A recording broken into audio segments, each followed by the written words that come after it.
and there was a practical use to this. Ampere's work was about to pave the way for modern communication. 20 to 10. The first telegraph systems were basically a wire with a galvanometer stuck at each end.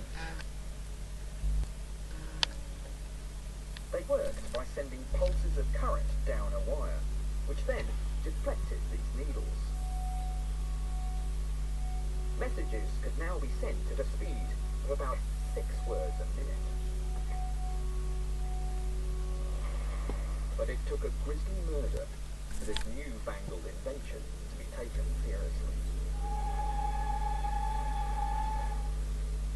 In 1845, John Tawell poisoned his lover, Sarah Hart, with a deadly drink of prussic acid.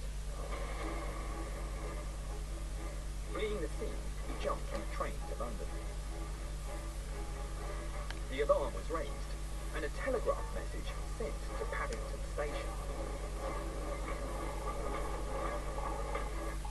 A murder has just been committed at Salt Hill, and the suspected murderer was seen to take a first-class ticket to London by the train which left Slough at 7:42 p.m.